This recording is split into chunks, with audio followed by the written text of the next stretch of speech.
Welcome. So glad you tuned in to Leap of Faith as we explore Altos.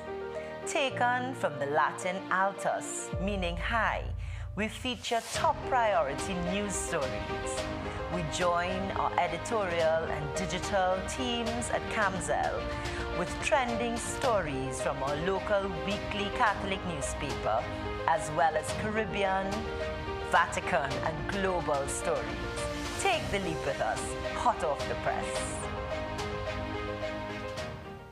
Good evening, and welcome to another edition of Altos, a news and current affairs program produced by the Catholic News for Trinity TV. Here's a look at what lies ahead in today's program. World Youth Day begins on Tuesday in Portugal. We have a report from Catholic News reporter Renee Smith. The tutor president speaks on the financial contributions parents are asked to make, and the CEO of the Catholic Education Board of Management provides an update on migrant children in primary schools come September. The Bishop of Kingstown calls on the faithful in St. Vincent and the Grenadines to prayer because of rising crime. And later on in the newscast, we're 2 weeks away from the local government elections. We will have Dr. Bishnu Raghunath of the Council for Responsible Political Behavior in studio with us. And now for the news. The 35 pilgrims who left Trinidad and Tobago to represent the Archdiocese of Port of Spain at World Youth Day 2023 landed safely in Porto, Portugal on Wednesday. On their arrival at the St. Cristóvão parish, bells rang out from the nearby church and the host families applauded as they exited the bus. From July 26th to 30th, the contingent will be staying at the parish in Porto, Portugal. The group will participate in Days of the Diocese, which includes activities with the parish with their host families, tours of Portugal, and celebrating Mass daily. Together, until July 30th, Catholic News reporter Rennie Smith will be there in Portugal, and she has sent us some scenes from Porto, Portugal. Não sei falar português. Jesus vive em Porto.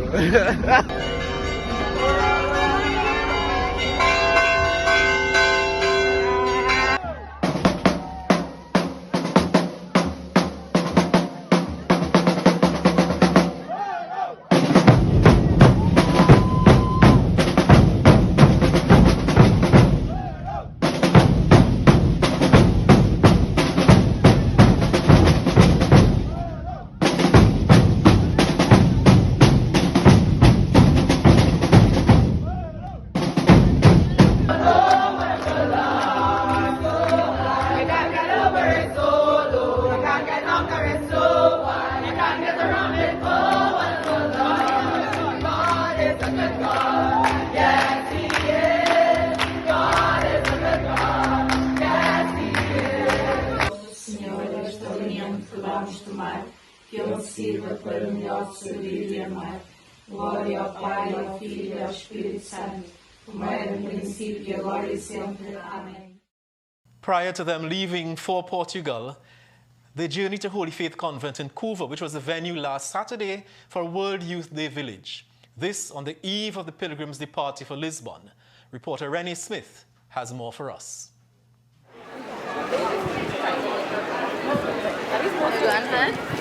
The village was a spin-off of the Church World Youth Day, which will be celebrated in Lisbon, Portugal from August 1 to 6. The theme was Rise Up. The layout of the World Youth Day village set the tone for the day, with spaces named Community Corridor, Self Street, Love and Family House, Integral Ecology Park, No Cap Square, Productivity Place, and Prophet, Priest and King Hall. Through a series of captivating activities, enlightening discussions, and heartfelt worship, participants were able to embark on a spiritual journey while having fun. Young individuals bravely stepped forward to share their personal stories of faith, transformation, and resilience. Amidst the hustle and bustle of the day, for 5 minutes the village stood still to pray the Angelus. Attendees also had access to the chapel to engage in silent contemplation, and priests were available for the sacrament of reconciliation.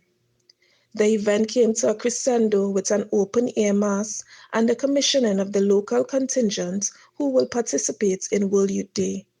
Archbishop Charles Jason Gordon was the chief celebrant.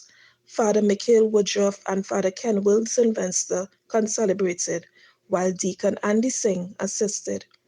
The Archbishop called the faithful to rise up and recognize three things.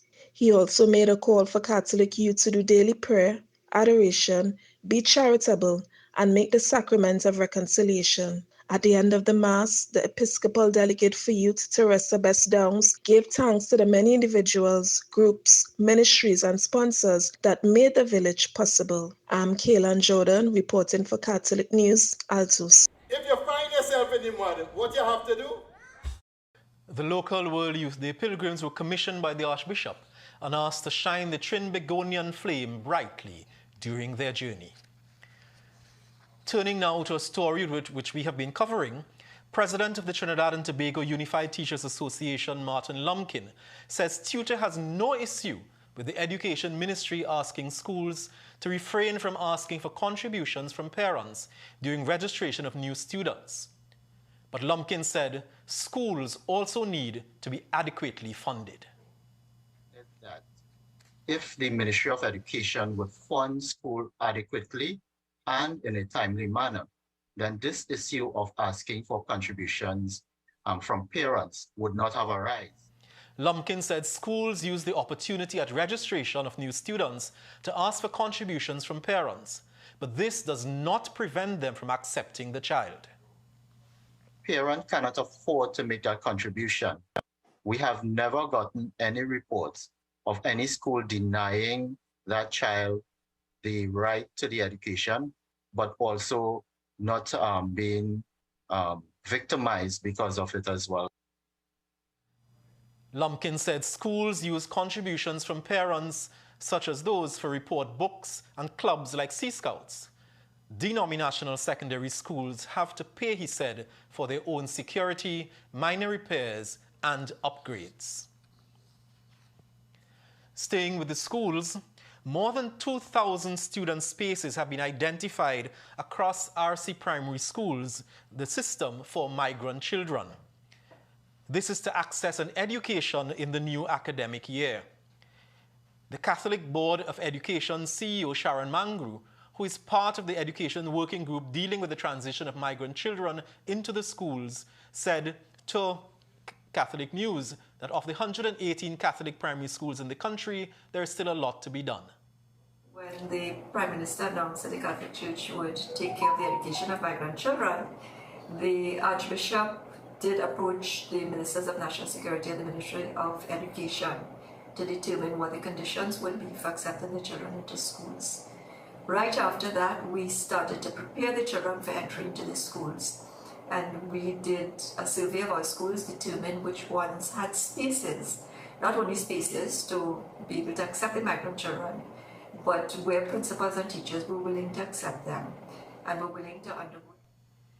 The CEBM partnered with the United Nations Children Fund to get furniture and other items needed by the participating schools, and training of teachers was also conducted. Which competence was one of the considerations for entry to the school, and we partnered with UE, this is through funding from UNICEF, to train teachers in an approach called CLIL, the Content Language for Integrated Learning, and we've trained so far about 9. The Couples for Christ Ministry Trinidad and Tobago hosted the 21st CFC Caribbean Conference at St. Bennett's Hall, Mount St. Benedict from July 13th to July 16th. The last Caribbean conference was held in Curacao. Overseas participants came from the Philippines, Canada, Florida, California, North Carolina, Jamaica, Curacao, St. Vincent, St. Martin, Grenada, Antigua, and Turks and Caicos. This year's conference's theme was Christ Heals, Rise, Pick Up Your Mat, and Go.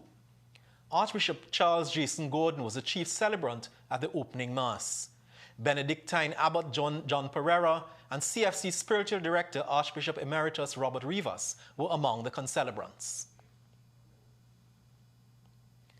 The couple who introduced CFC to the Caribbean in 1997, Joe and Monina Duran from Florida, were presented with a papal blessing by Archbishop Rivas for their zealous and committed service to the ministry. They were joined by their 5 children, who flew in for the celebration. You can read more details about the conference in this Sunday's Catholic News. Staying with the region, following the mass shooting on July 19th, Bishop Gerard County of Kingstown has announced that the prayer for peace for St. Vincent and the Grenadines will be reintroduced at all masses with immediate effect. This, he said, is to be undertaken personally and at all masses, especially on Sundays. Bishop County, in a letter to faithful, said that the diocese is shocked and horrified by the killings, which saw 5 persons dead. He observed homicides are becoming a weekly feature of the nation's social landscape. The bishop said the nation is concerned about this situation and all deeply affected. He said that a number of social factors are the root of the killings, saying the family being the most evident of all. He acknowledged that because we cannot remove ourselves as church from our neighbor's plight, but rather are called to be in solidarity with each other, Bishop County reminded that as people of God, the nation must rely always on the help of the Almighty. A local news source reported 35 homicides for the year in St. Vincent and the Grenadines, with 32 of these classified as murders. 22 Catholic primary schools out of 80 are participating in the Education Ministry's Vacation Revision Program, which began on Monday, July 10th. In a release, the Education Ministry said a total of 3,381 of an estimated 3,500 students have registered for classes in a variety of subjects. The program provides enhanced psychosocial support for children and parents with social workers and guidance counselors assigned to schools. Roman Catholic principals are happy with the program but point to the need for full participation by pupils who need the help. At St. David's and Bethlehem Boys RC, consistent attendance was estimated between 70 to 75%. Chief Executive Officer of the Catholic Education Board of Management, Sharon Mangru, commended the program, but suggested further inquiry was needed to find out why some students are still absent. It is unfortunate that in the schools where the children need it most, and I think those are areas where what is being referred to now as learning poverty is great. Those are the schools in which we are having issues with attendance.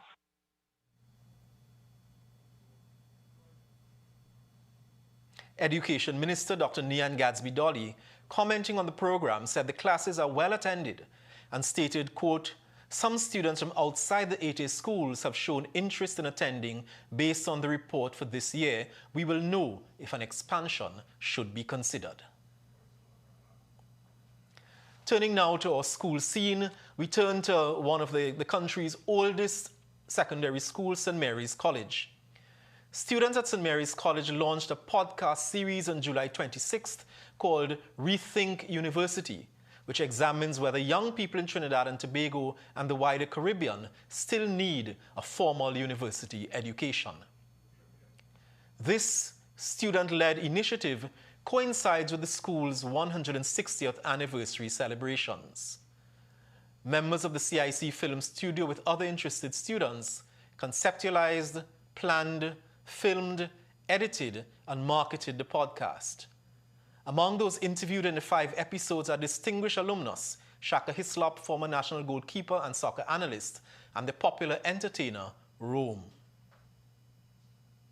The podcast can be viewed on youtube.com/CIC Film Studio and is available on all major podcast platforms, including Spotify, Buzzsprout, and Apple Podcasts. Episodes will be aired on a bi-weekly basis.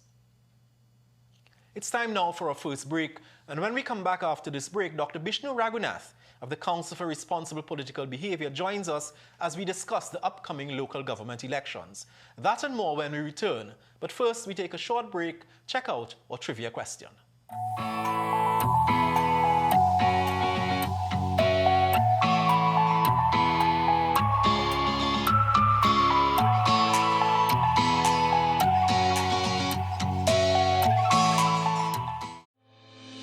Altos, from the Latin altus, meaning high. Every Friday night we feature the top news items hot off the press.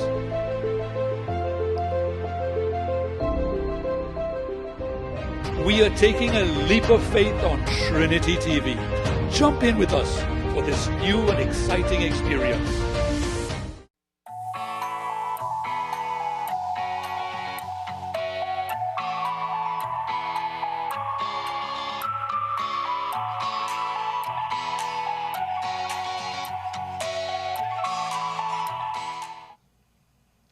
Dr. Raghunath, welcome to Altos.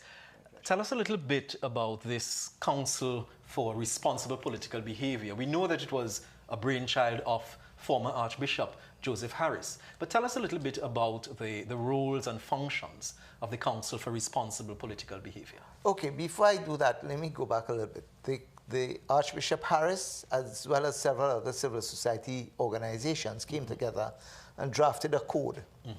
They drafted the code in 2014, took it to the political parties, and the political parties endorsed the code. Okay. It was only after the political parties endorsed the code that the civil society organizations, led by Archbishop Harris, went out there to find members to serve on a council which will monitor the adherence to the code. So that's the context in which we have come on. We are there simply to go look at what is happening on the campaign and in the campaign period. So I know we've been accused of not saying things that has happened 3 months ago and 6 months ago. Yes, we are only focused on the campaign period. And thus, when a campaign starts, so for instance, when we were told we will have an election by August the 14th, we said we could start monitoring at that point in time. So that's where we start monitoring. What we do is we try, the 9 members of the council, try to look at some of what is happening on the campaign trail, follow what is being published in the media, print and electronic, but we also depend upon the citizenry at large, the political parties, to report where there are violations, because we wouldn't see everything. With social media these days, a lot gets said and we wouldn't know about it. So we invite citizens to write to us, tell us what are the violations, and provide us with evidence. Once they have done so, we will then sit as a council, review the evidence, and if the case demands, we'll then issue a release saying whether a party has breached the code or not. But there are 2 things that emerge from that. One, that you only operate during the campaign period. Only during the campaign The name of the council is the Council for Responsible Political Behavior. Should that then be amended to read during election campaigns? Because the part of the challenge is that there's a perception that you should be operating throughout the life of the country. And I agree with you that that is a challenge that, and it is a shortcoming in terms of how people view us and in fact criticize us, because we have not been complaining or issuing releases during the non-campaign period. So that is and the second part, is it that the council only responds to complaints that are recorded, complaints that are brought to its attention, or does the council see a role in its monitoring capacity, in its oversight capacity of issuing statements whether there's a report or not? No, we can issue a statement whether a report or not. But like I said, in many instances, we only see a limited amount of things. And to that extent, we depend upon the citizenry at large to tell us what they would consider to be breaches. One of the things we have attempted to do since 2015, since the inception of the council, was try to do an education process for the citizenry at large. In 2015, we had the major newspapers, The Guardian and The Express, print the code and distributed it with their newspapers. Again, we followed that process in 2020. So we did it with the general elections. And we tried to circulate the code as widely as possible. Once you get a copy of a newspaper, you would have a copy of the code. We also have the website up and running, and we invite people to look at the website, look at the entire code, and ensure that they are aware of what is acceptable and what is not acceptable. But in the Trinidad space, where picong and fatigue is the order of the day, when people throw pikong at each other, you know, in the normal course of the day, and is a regular feature of the political platforms. Where does the council draw the line? How do you differentiate between what is ordinary pikong, what is normal pikong in the Trinidad in the Trinidad sense, and what is just irresponsible political behavior? Well, this is where all that the council does is work strictly in accordance with what the code has prescribed. And for instance, if something is deemed to be derogatory, therefore it cannot simply be normal pikong. And in fact, I would tell you that in 2015, when we first launched, I appeared on a television program, and one of the callers to the program says, "But how they could stop we bacchanal? That's we politics. That all you get out of here because all you're wasting time." And we know that that is what people want to hear. People go to meetings to hear the bacchanal. But the point about it is that we have to ask ourselves, what is an acceptable standard that we as a citizenry, as a people, would want to accept as we move forward in the development of our country and of our democracy? And that's where we need to go. So we have to draw a line at some point in time. And when statements are made, we have to make inferences. And this is why, for instance, I mean, a lot of people would say, Vishnu Raghunath is the person who's making these statements. But it's not Vishnu Raghunath per se. The council is drawn up of 9 members, all of whom are heroes in their own rights, let's put it like that, specialists in their own fields, and who hold a level of integrity and ethics and are accepted so within the society. And they come together and say, this is not acceptable. And that's how we operate. Because one of the comments that have been made is that given your own standing as a political scientist, as a regular political commentator, being so close to the politics of the country, you as the head of the council could be perceived as having some sort of bias as well, given the fact that you regularly comment on matters throughout. How would you respond to that? Well, that was one of the concerns I had raised with Archbishop Harris when he invited me to serve as chair of the council. And I told him, I says, but I am outside there. People are going to say that I am biased. And I said, even though there have been some elections where I couldn't go to a PNM meeting because they would call me a UNC spy, and I couldn't go across a UNC meeting because I was called a UNC spy, a PNM spy. He says, and that is the reason why I want you there, because you carry a level of objectivity in what you say. And yes, sometimes it doesn't bode well with whoever you're criticizing, but you say it all the same. And that, I think, is what he asked me to do when I came on. And in fact, what I do now, even during this election campaign season, when people invite me to talk about the code and the council, I tell them I'm not talking politics, party politics. You invite me another time, I will talk to you about what is happening. Let me see if I could draw you out on this one, though. How comfortable are you with the behavior of our politicians during this election campaign? I am not comfortable at all. I think we have a far way to go in getting our politics to the level in which we should get it to. Our politicians try to use every loophole in the book to say that they could breach what we'll call ethical behavior. And we have to say enough is enough. We've been saying that, and the challenge, however, is that some people take us seriously, some people don't. I remember one politician, after we had sanctioned him, actually went on a platform and said, I have been sanctioned, so I will try and protect myself from being sanctioned again. However, others go and do it all over again. So that is where we have the problem.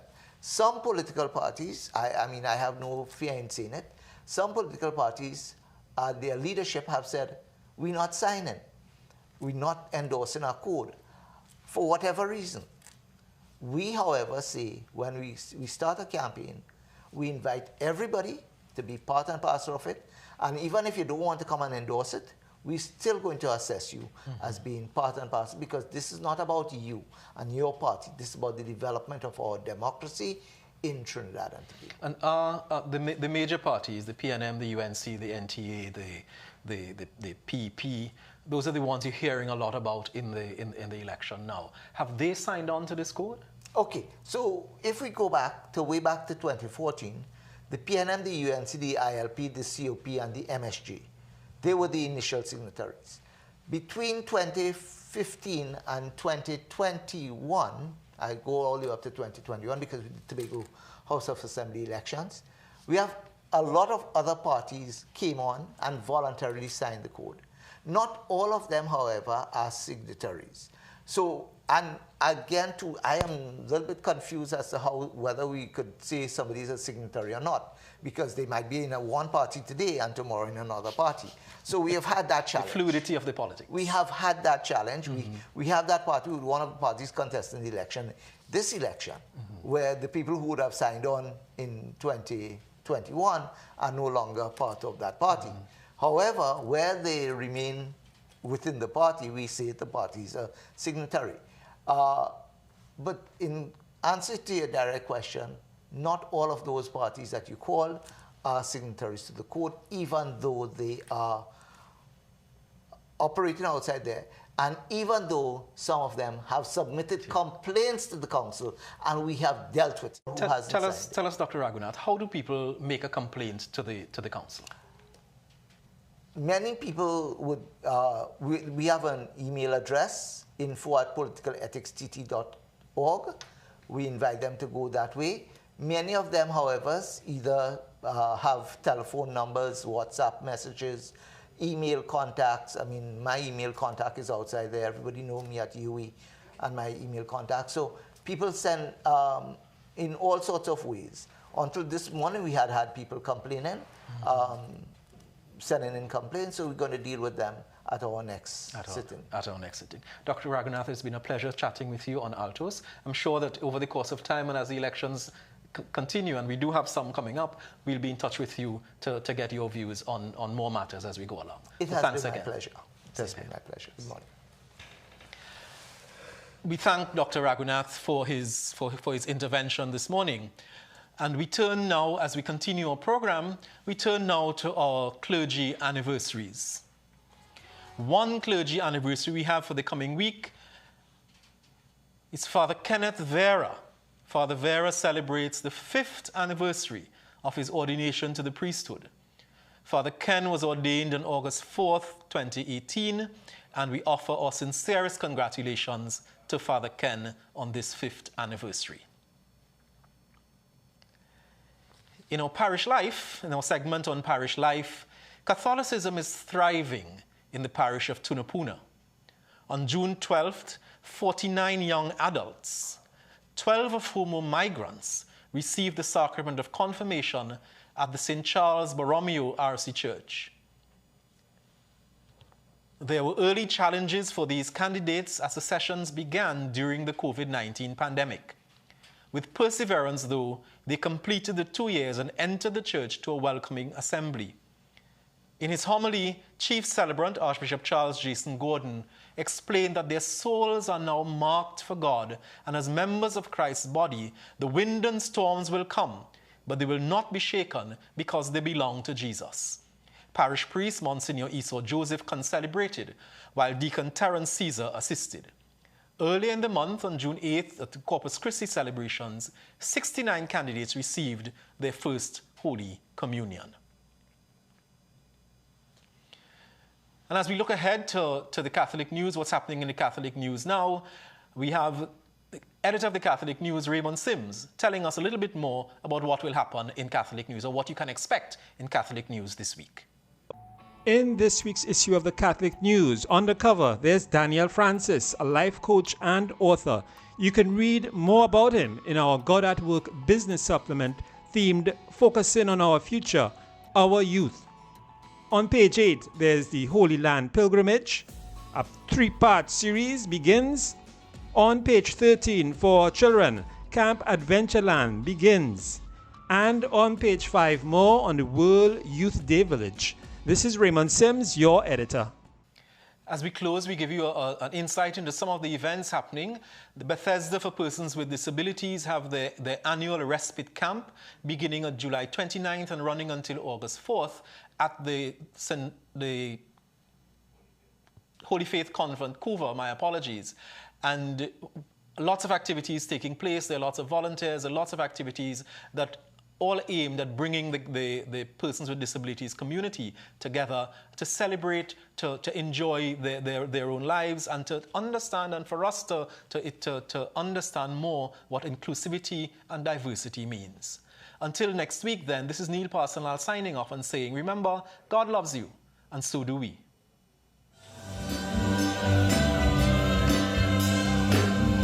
Every nation